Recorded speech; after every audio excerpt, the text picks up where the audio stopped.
Salut les amis! Aujourd'hui, en se promenant sur les marchés, en allant dîner dans les restaurants, je me rends compte qu'il y a un produit phare de la saison. Ce produit phare, c'est un produit de la famille des cucurbitacées. Ouais, les cucurbitacées.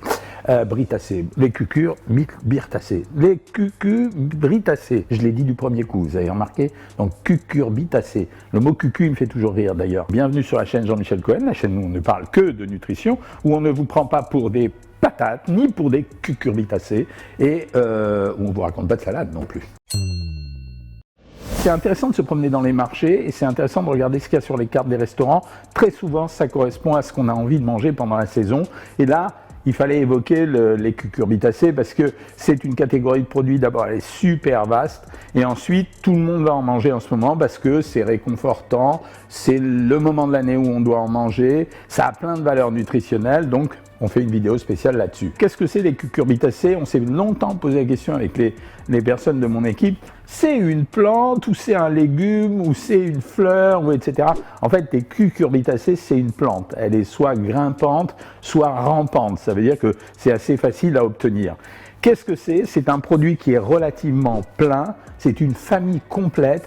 On dit qu'il y a 800 catégories de cucurbitacées. 800 catégories. Pour moi, jusqu'à présent, c'était le potiron, la citrouille, le potimarron, le butternut. Vous allez voir que je connaissais à peine la forme. C'était des cucurbitacées, mais c'était une petite catégorie d'après moi. En réalité, 800 produits qui font partie des cucurbitacées. Vous avez vu que c'est relativement important. C'est des produits qui sont pleins, lourds, qui valent pas cher rapportés au kilogramme. Et c'est la plupart du temps des produits avec lesquels on fait des recettes de cuisine qui se ressemblent à peu près toutes, vous allez voir. À la fin de cette vidéo, je vous donne ma meilleure recette avec ce type de produit. On s'en sert essentiellement, il y a une tradition, c'est quand elles arrivent sur le marché, en général ça correspond à la période d'Halloween, c'est pour ça que vous connaissez les citrouilles, les potirons, etc. Et la citrouille, c'est l'incarnation de Halloween. Juste, je m'arrête pour vous dire attention aux citrouilles. Ça, c'est vachement important. Toutes les citrouilles ne sont pas consommables. Dès qu'une citrouille a un goût amer, qu'elle laisse un goût amer sur la langue, il faut faire attention et ne pas la consommer. Il y a eu des intoxications avec certains de ces produits, donc faites très attention. Citrouille ou courge, faites très attention. Premier produit, potimarron. Vous avez vu sa couleur. Elle signale la présence de caroténoïdes. Le mot, il est tout bête, hein, carotte, caroténoïde. En fait, couleur rose égale caroténoïde. Le deuxième produit, c'est ce qu'on appelle le butternut ou le doux beurre. Vous allez voir qu'il a une propriété nutritionnelle particulière. Le troisième produit, c'est la courge bleue de Hongrie. Le quatrième produit, c'est le pâtisson. Je crois que vous le connaissez tous. Le cinquième produit, c'est le buttercup, à pas confondre avec le butternut. Le sixième produit, c'est pour vous mettre en confusion, courgette. Et le septième produit, concombre. Car oui, courgettes, concombres et melons même font partie de la famille des cucurbitacées, il faut que vous le sachiez. Et même, j'ai sorti ça du frigo, les cornichons, on considère que ça fait partie de la famille des cucurbitacées. Quel est l'avantage nutritionnel de ces produits? Très importante pour des réactions enzymatiques et des réactions chimiques, mais c'est aussi très important parce que la vitamine A, elle s'occupe de la qualité de votre peau. C'est celle qui est responsable de la sécheresse ou non-sécheresse de votre peau. Elle est responsable également de la vision, ça veut dire vision crépusculaire essentiellement. Donc quand vous avez de la vitamine A, vous avez une bonne vision quand la lumière s'éteint au fur et à mesure de la journée. Donc c'est extrêmement important d'avoir et elle sert à de très nombreuses réactions chimiques. Je ne vais pas les détailler ici. Comme tous les légumes, que les valeurs caloriques seront relativement faibles. Je les ai notés à peu près pour vous, je ne vais pas vous les détailler à fond.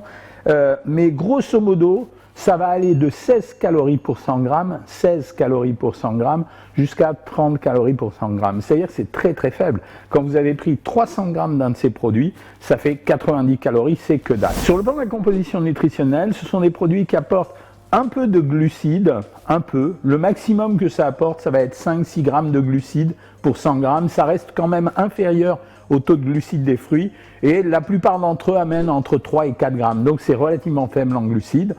En protéines, c'est pas grand chose, mais ça on s'y attendait, comme tous les légumes. On est en moyenne à 1 gramme, 1,5 gramme de protéines. Et en lipides, la chose la plus curieuse, c'est que la plupart du temps dans les légumes, il n'y a jamais de graisse, vous le savez. Sauf dans un légume, dans celui-ci, le butternut. Et pourquoi? Il s'appelle le doux beurre. Et en fait, je me suis rendu compte en analysant les produits qu'il contenait entre 5 et 6 grammes de lipides pour 100 grammes. Donc c'est un produit, il est joli, c'est couleur jaunée. De tous les produits, le butternut, qui a le goût d'ailleurs en bouche le plus doux et le plus onctueux, c'est celui qui apporte le plus de graisse. Donc valeur calorique faible, Teneur en glucides assez faible, teneur en lipides assez faible globalement en dehors du butternut, et teneur en protéines assez faible, mais c'est pas pour ça qu'on mange des légumes. Avantage majeur de ces produits, les contenus en fibres. Les contenus en fibres, pourquoi? Parce que c'est 1,5 g de fibres pour 100 g, mais vous en prenez tranquillement 300-400 g, donc ça fait 5-6 g de fibres. C'est presque aussi intéressant que quand vous achetez du pain complet pour avoir des fibres, et c'est même peut-être plus intéressant. Donc c'est facile d'avoir un complément en fibres. Je vous rappelle les taux de fibres, on devrait manger 25 g par jour de fibres, nous les Français, mais on n'en prend que 10 à 15 g, c'est pas suffisant pour protéger notre intestin. Voilà les avantages nutritionnels de ces produits. Il y a un intérêt à les consommer en ce moment, c'est que c'est vraiment typique du produit de saison. Il est doux, il est rassurant, vous savez qu'il y a un bienfait magique des aliments, c'est-à-dire entre la coloration, la texture sur le palais et l'imaginaire qu'on fabrique autour du produit. Ce produit est typiquement un produit de saison. On mange tous, à cette période de l'année, du potiron. Alors après, moi, je connais plein de recettes de cuisine de potiron. On peut manger la soupe de potiron, la soupe de citrouille, la soupe de butternut, comme ça, simple, avec du sel et du poivre. Et puis beaucoup d'entre nous vont l'améliorer. Pour l'améliorer, en termes de recettes de cuisine, il y a 2 ou 3 façons de faire. Premièrement, on peut y glisser des produits aromatisants. Par exemple, quand vous utilisez de la courge ou du pâtisson et que vous rajoutez un peu de lait de coco, le lait de coco n'est pas si gras que ça, vous allez donner une teinte un peu exotique au produit. Quand vous allez rajouter de la crème fraîche, vous lui donnez une teinte de restauration. Les restaurateurs adorent mélanger avec ces produits du beurre ou de la crème parce que ça le rend plus onctueux. Mais les meilleures recettes sont des recettes qui vont coupler l'avantage des fibres et des légumes avec peut-être certains oléagineux. Par exemple, répandre quelques amandes pilées par-dessus, quelques noisettes pilées par-dessus, ça peut donner de la consistance et du craquant au produit parce que le craquant c'est important en termes de consommation alimentaire. Alors ça ne concerne pas tout le monde, mais l'huile de pépins de courge c'est une huile de très très bonne qualité, alors on ne peut pas en fabriquer des tonnes, parce que l'huile de pépins de courge, elle contient un bon rapport oméga 3, oméga 6, et en fait, elle est censée protéger les hommes d'un cancer de la prostate. Donc ça veut dire, messieurs, mesdames, quand vous avez des courges, récupérez les graines, si vous voulez, croquez-les, peut-être que ça a un avantage pour la prostate. Et puis, hein, vous avez vu comment je vous le fais le suspense, et puis les graines de courge ou les graines de ces produits, elles se font sécher, et elles sont comparables à tous les bienfaits que vous reconnaissez à certains oléagineux comme les noix, les noisettes, les amandes. Donc ça veut dire récupérer ces graines, faites-les sécher, de préférence au four, et croquez-les en guise apéritif. C'est bon pour votre santé et c'est assez bon à déguster.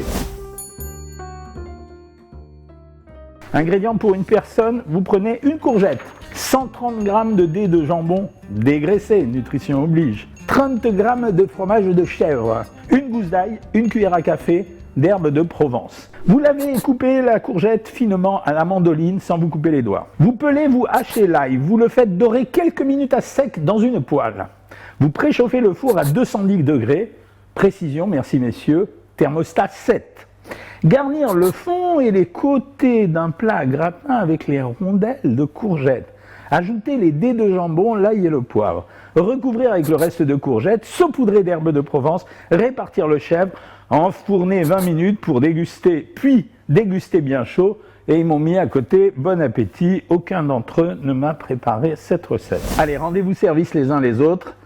Dites-nous quels sont les légumes de saison que vous adorez manger et si vous en avez quelques idées, donnez-nous une ou deux recettes concernant ces produits. Il va progresser de plus en plus, ne serait-ce que parce que les Américains ont réussi à implanter cette fête d'Halloween en France en mettant en valeur tous ces produits autour d'une fête. Ils vont faire exactement comme McDonald's avec ses petits jouets, c'est-à-dire qu'ils ont mis en valeur ces produits. Les enfants mangent les soupes de potiron, donc on va en manger de plus en plus. C'est vraiment la saison d'en manger. Faites-vous plaisir, 30 calories pour 100 grammes, un bon apport en fibres, des antioxydants, en veux-tu, en voilà, qui va vous rendre service.